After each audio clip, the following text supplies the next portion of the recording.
Well, joining us this evening are political analysts. We have Neel Sannappa on the left and Clayton Campbell on the right. A little bit about each of them. Neel is director at the Kern County Voter Engagement Project and serves as the California Democratic Assembly District delegate representing the 34th Assembly District. And Clayton Campbell is a local criminal defense attorney with the law firm Campbell Witten. Serves as the vice chair for the Kern County Republican Central Committee. Gentlemen, thanks for being here.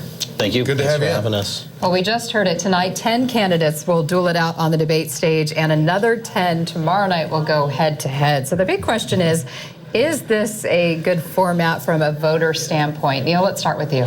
I personally would probably prefer there be maybe 3 debates when there's so many candidates, just so everybody has, the opportunity to speak and everything. I think we saw last cycle in 2016, Donald Trump and then maybe one other person would be dominating the debate while, there were some folks that were there just standing there, not really able to be a part of the conversation. But, depending on what these folks say during these debates and what, what they bring up, if it catches the moderator's attention, then they'll be able to fight for, a couple more minutes for themselves. Yeah. All right. And Clayton, what do you think about this format? Well, I think what we're seeing here with 20 candidates in 2 nights is really a courtesy on the part of the Democratic Party being extended to some of these fringe candidates who have virtually no chance. We haven't had anyone anyone from the House of Representatives elected to the White House since 1880, and that was, I believe, Chester Arthur.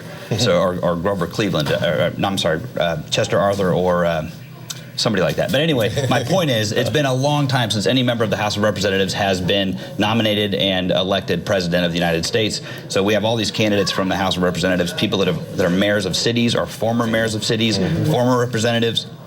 They have really no chance, but we're going to see all of them get an opportunity to have their say. It's going to be a soundbite fest tonight. Yes. It's hard to believe this debate cycle is already starting. We're 251 days away from the March primary here in California. Do Democratic voters, do you think, Neel, at this point care? Or are they engaged in this process at this point in the process? You know what, Jim? I would probably say that there are some folks, more, I would say, like in the politicos kind of personality, folks that really pay attention to the elections and everything like that. I will say, though, that the Democratic voter, the average Democratic voter is probably, starting to think of who they want Donald Trump to be replaced with, or who they think would be the best person to match up to Donald Trump when it comes to November of 2020. So I believe that, there probably will be high viewership tonight and tomorrow night. All right. Clayton Campbell, which of these candidates do you feel represents the biggest threat to Donald Trump? Of the 10 that are on the stage tonight? Well, let's start with them.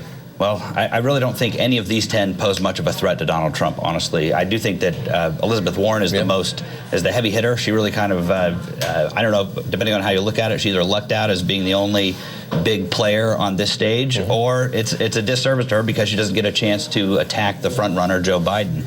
But I think out of the group that we're seeing right now, she probably is the one that's most likely to win the nomination out of these 10. I think that as far as posing a threat to Donald Trump, I don't see a serious threat of the 10 that are on the stage. All right, and let's turn down to the topic of immigration. How important do you think the immigration topic will be tonight in light of what we've heard about the detention centers, the places, the poor quality and lack of supplies for folks there? Clayton, we'll start with you.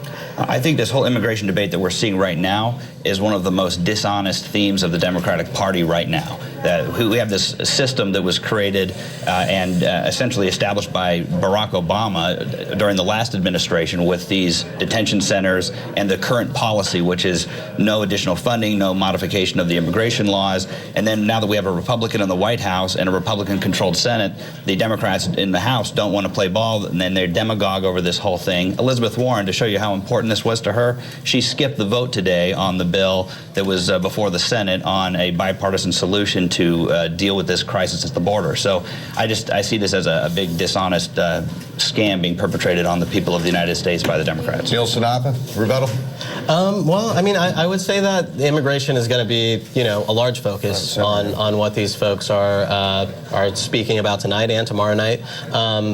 especially because we've been getting these reports that these children in these detention camps, or some Democrats now are calling them concentration camps or Trump camps, is it's inhumane, that we're not giving them things like soap, we're not giving them toothbrushes, they don't have toys. A lot of the times they have, children taking care of other children. So I think, whether you believe that it is not something that is reality or not, the average Democratic voter, and I feel like even the average independent voter and some Republicans are going to say, we are the land of the free, the home of the brave.